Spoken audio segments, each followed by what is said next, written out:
Aquieta minha alma,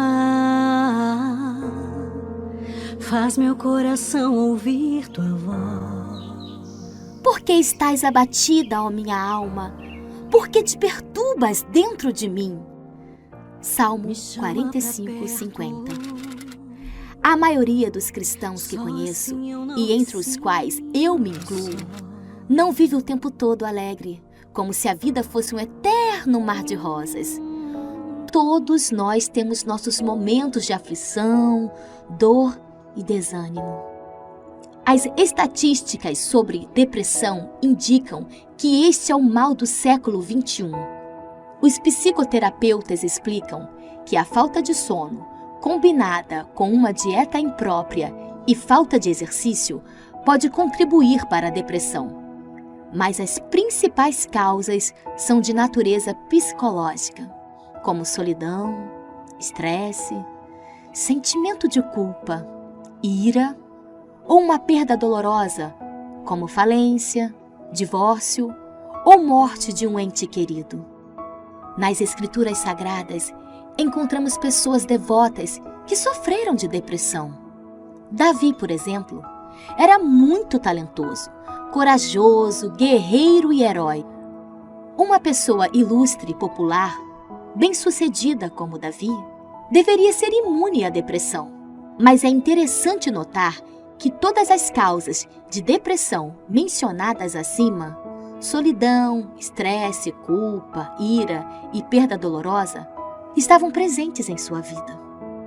Recapitulemos alguns fatos. Davi matou o gigante Golias com sua funda, tornando-se um herói popular, o que deixou o rei Saul com inveja. O irado rei procurou matar seu jovem rival. Davi precisou fugir pelos fundos de sua casa e ir para o deserto, perseguido pelo exército de Saul. Para completar sua desgraça, o rei tomou-lhe a bela esposa e a deu a outro homem. Davi, que era recém-casado, entrou em depressão, o que é compreensível. E em meio às profundezas do desespero clamou: "Por que estás abatida, ó minha alma? Por que te perturbas dentro de mim?" Mas apesar do desânimo, Davi se recusou a abandonar sua fé em Deus. Ele preferiu continuar confiando na providência divina e no mesmo verso aponta a solução para si mesmo. "Espera em Deus, pois ainda o louvarei, a Ele, meu auxílio e Deus meu." Salmos 43, 5. Qualquer que seja a nossa situação, também podemos encontrar refúgio nos braços amorosos de Deus. E mesmo nas horas mais sombrias de nossa vida, louvá-lo pelo seu poder para nos salvar. Reflita sobre isso. As virgens que estavam preparadas entraram com ele para o banquete nupcial, e a porta foi fechada. Mateus 25:10. Poucas frustrações podem ser comparadas àquela de enfrentar uma porta fechada no momento decisivo. Pense naquele documento que precisava ser assinado e entregue no dia, mas não deu tempo. Ou no dinheiro que tinha que ser retirado do banco.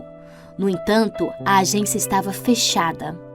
Imagine os portões da universidade sendo fechados e seu vestibular tendo que ficar para outra vez.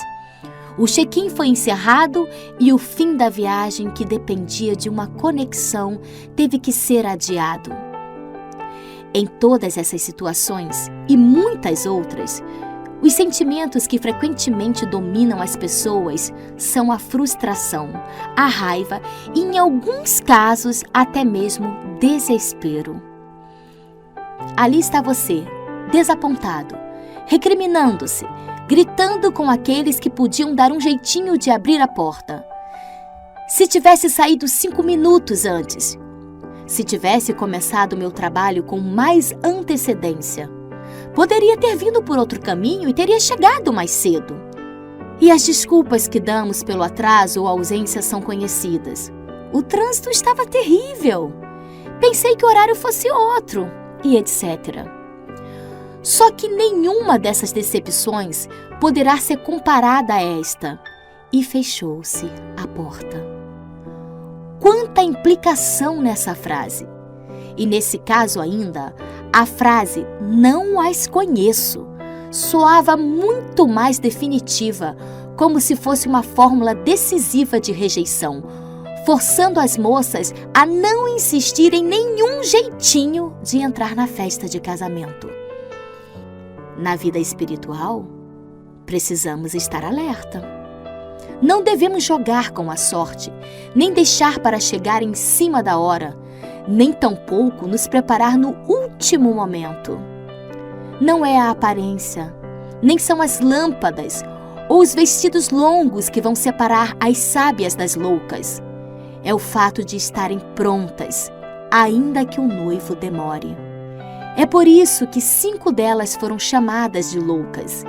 Como as sábias, elas tiveram tudo à disposição: tempo, recursos e inteligência. Sabiam o que era prioritário, mas foram empurrando o mais importante para o fim. E o resultado é o que conhecemos. Pensavam que poderiam administrar suas prioridades, porém veio o noivo.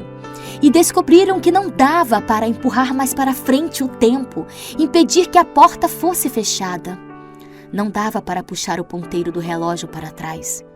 Elas descobriram que o tempo é inflexível, que não há jeitinho, que não adianta mencionar nomes, títulos, nada. Na festa, estavam aqueles que não confiavam em si mesmos. Por isso chegaram cedo e com humildade estavam do lado de dentro. A porta hoje está aberta. Há alguma coisa em seu caminho que esteja impedindo-o de chegar em tempo e entrar? Reflita sobre isso. Em um momento ou outro, todos encontraremos uma pedra no meio do caminho. E sabe, o nosso problema maior não são as pedras que encontramos, não. Para Moisés, as pedras foram o papel perfeito para Deus escrever os seus mandamentos. Para Davi, pedras foram a arma que derrubou o seu gigante. Para Gideão, pedras foram necessárias para reedificar um altar. Para Jacó, uma pedra se tornou o travesseiro para o seu descanso. Para a mulher adúltera, as pedras no chão foram o maior livramento recebido em sua vida. O problema está naquilo que deixamos que essas pedras gerem dentro de nós. Você consegue entender? As pedras podem destruir, sim, mas nas mãos de quem é disposto e tem visão, são instrumentos para a reconstrução de algo ainda mais bonito e forte. Pedras podem fazer cair, sim, mas nos olhos de quem é sincero e arrependido, sempre serão motivos para se levantar mais uma vez. Pedras ferem e machucam? Sim, mas no caminho de quem entende o propósito pelo qual está vivendo, são marcas de um sofrimento que não foi maior e nem mais forte do que o amor por quem está esperando ao final do caminho.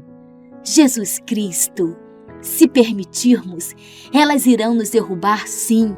Mas sabe, elas passam. Ainda podemos levantar e reedificar o altar que se quebrou. Pedras não param ninguém. Apenas quem já queria um motivo para parar. Talvez, se reagirmos de uma forma diferente, elas não destruiriam tanto. Elas não seriam quedas todas as vezes. Elas não seriam feridas por tanto tempo. Elas se tornariam vestígios de um caminho que nos tornou muito mais resistentes, firmes e constantes. Jesus nos ensina que a casa que está edificada sobre a rocha não será abalada. Ou seja, não é sobre derrubar ou construir a casa. Não! A rocha está lá para que a casa seja levantada e construída sobre ela. O nosso erro está em usar como desculpa para permanecer no chão aquilo que Deus permite no meio do caminho para nos ensinar a caminhar. E a verdade é essa. Cada pedra no meio do caminho nos ensina a caminhar melhor. Sabe a pedra que tapou o sepulcro? Para muitos, significou o fim. mas para Cristo e para aqueles que creem nele. Foi a porta que se abriu para a reconciliação entre o nosso Deus e quem nós somos. Lapide suas pedras. Pode existir um tesouro escondido em cada uma delas. 1 Reis 3, 13 e 14. Também, até o que me não pediste, eu te dou, tanto riquezas como glória, que não haja teu igual entre os reis por todos os teus dias. Se andares nos meus caminhos e guardarem os meus estatutos e os meus mandamentos, como andou Davi, teu pai, prolongarei os teus dias. O que você pediria a Deus se ele lhe dissesse: pede o que queres que eu te dê? Foi isso que Deus disse a Salomão. Nós não sabemos exatamente que pensamentos passaram pela mente de Salomão antes dele responder, mas podemos com certeza pensar em qual seria a nossa resposta. O que você pediria? Férias perpétuas em algum paraíso encantador? Boa aparência? Ou um físico vigoroso? Um carro novo? Uma casa nova? Ou ambas as coisas? Um cargo de influência no primeiro escalão? O que aconteceria se isso fosse realmente um cheque em branco da parte de Deus? Como você o preencheria? Salomão havia acabado de receber um cheque em branco. Felizmente, a pergunta divina encontrou o jovem rei num de seus momentos de sabedoria. Ele percebeu humildemente sua falta de sabedoria e sua incapacidade para liderar o povo de Deus. Por isso orou: dá, pois, ao teu servo coração compreensivo para julgar a teu povo, para que prudentemente discirna entre o bem e o mal. 1 Reis 3, 9. Esse era o tipo certo de pedido. Não era um pedido egoísta, mas um pedido para promover o reino de Deus na terra. Deus se agradou desse pedido. Já que pediste esta coisa e não pediste longevidade, nem riquezas, nem a morte de teus inimigos, mas pediste entendimento para discernires o que é justo, eis que faço segundo as tuas palavras. Dou-te coração sábio e inteligente, de maneira que antes de ti não houve teu igual, nem depois de ti o haverá. Mas Salomão não conseguiu apenas o que ele pediu. Ele também recebeu riquezas e glória. 1 Reis 3, 11 ao 13. Salomão é uma ilustração da orientação de Jesus para buscarmos primeiro o reino de Deus e a sua justiça. Salomão procedeu assim, e todas as coisas secundárias lhe foram acrescentadas. Note, porém, que todas as outras coisas vieram como um subproduto. Não foram o objetivo principal. Deus quer nos abençoar muito mais do que a maioria de nós sequer imagina. Você crê nisso? Reflita sobre isso. Se você assistiu o vídeo até aqui, não esqueça de curtir o vídeo e compartilhar. Isso é muito importante para alcançarmos mais vidas. Se você não é inscrito, inscreva-se agora no canal Anima Gospel e ative as notificações. Deus te abençoe.